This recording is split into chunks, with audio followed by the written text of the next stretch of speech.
I apologize if I'm not too attentive, if I tend to seem really nervous in this video. It's because of the seriousness of the matter.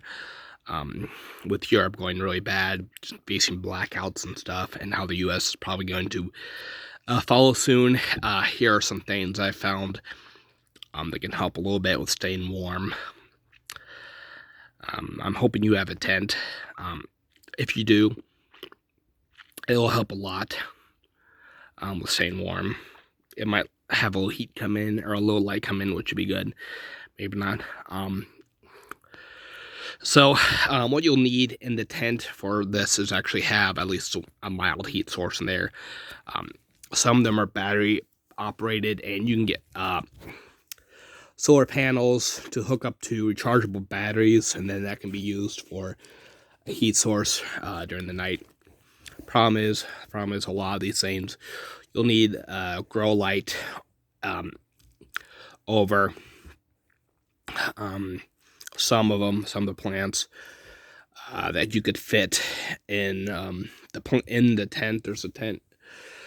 Some of the plants will produce oxygen even at night, which will really help. But you have to make sure they're non-toxic, because a lot of them are toxic, the ones that will produce oxygen at night, because plants in general at night will actually produce carbon monoxide or carbon dioxide, which you don't want if you're in a tent and it's a small tent.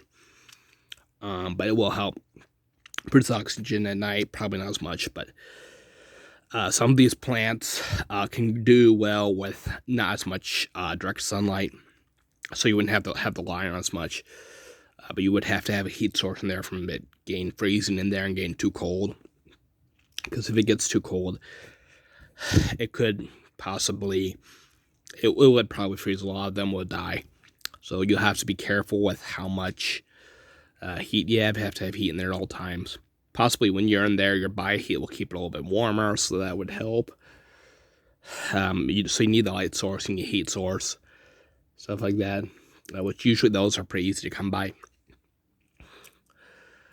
And then you could grow in there too a few mushrooms, because those like the dark. They don't really need the light, except for when it actually grows to when they're actually producing mushrooms to what we know today. When it flowers and gets really good juicy mushrooms, then you need a little light just to help it grow.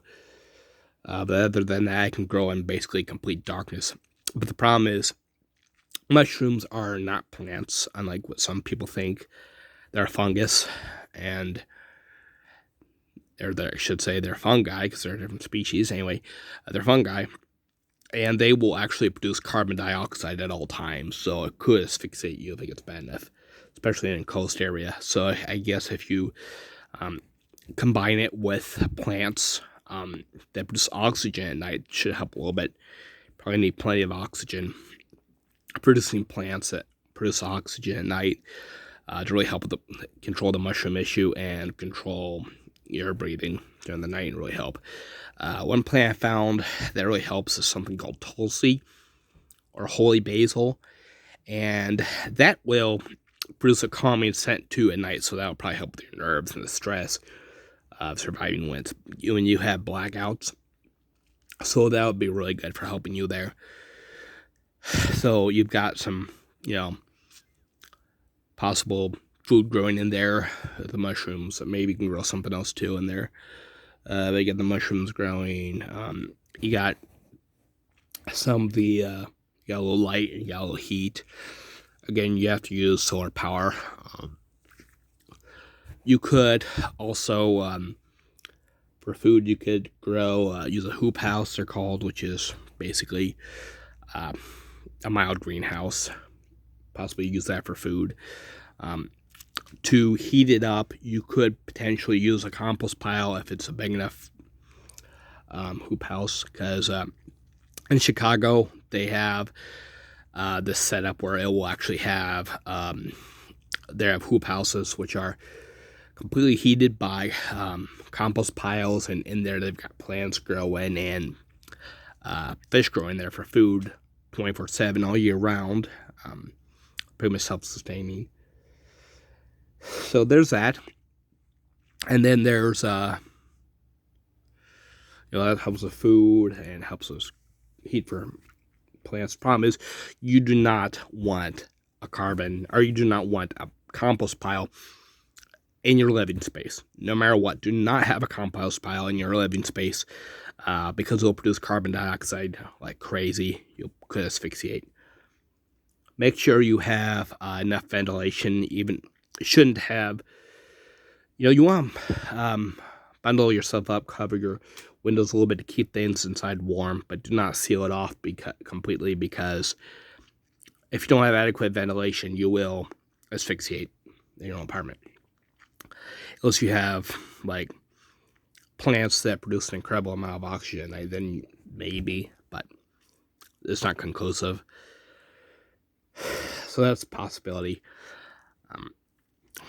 The thing you can do for cooking, is you could potentially have something that produces biogas. Again, you have to have this outside because it will produce a lot of stench, and it will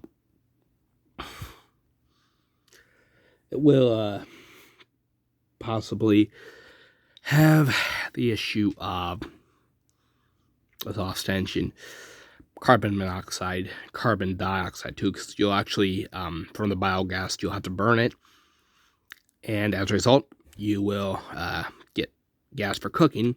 Sort of assuming you've set up the hardware to contain the biogas and also something to use for a burner, for a flame. But you'll probably have to do it outside because you need plenty of ventilation because it's fire. You could asphyxiate really easily. And like my apartment building has an issue with fire inside, so I couldn't light inside, possibly outside, but not inside. So you can use solid waste, animal waste, or human waste to produce it. The problem is you have to worry about disease too. Something that can really help maintain the temperature inside is plenty of houseplants, because they help with heating and cooling a lot. They help stabilize temperature. Even just containers of water around really help maintain temperature. You could also, like I grow duckweed, grows fast. You could grow it and burn it, but again, not inside because it's fire. But for cooking, you could burn it for cooking. And you need a lot, of course, but you can burn it for cooking after you dry it. And it's actually carbon neutral, because whenever it produces carbon burning, it can just bring it back in for the plant. So we can do that duckweed. You can also do it with a number of species of algae, because some are edible. You'd have to cook it, of course. But actually, you can actually use waste material to give a growing, help it grow. You can even use liquid waste material, urine, to help it grow. The problem, of course, is that you have parasites and stuff in there and germs. So rinse it off and eat it that way. That's only if you have to, of course, because it's pretty gross. But you have to survive sometimes. So you have to rinse off real good, boil it. Like I said, it's gross, but if you gotta survive, you gotta survive. And again, it's carbon neutral, because any carbon it produces burning will be brought back into the plant.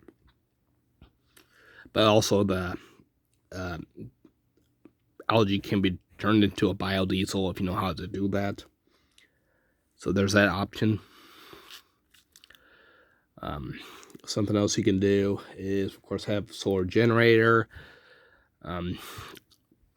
Help with the hoop house. I guess you could have water in there to really heat up, and then put the warm water somewhere in a close space to heat you up, or just have the warm water inside the hoop house, and it just kind of radiates heat. Then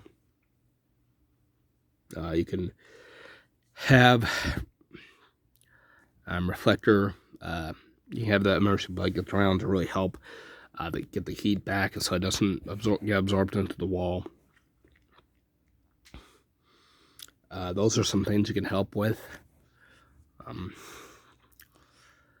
So those are some things that can really help you grow. You'll grow some food, and you'll also be able to have a little heat. Actually, having the plants inside your tent will produce a little heat too, but you need heat in addition because those plants will get too cold.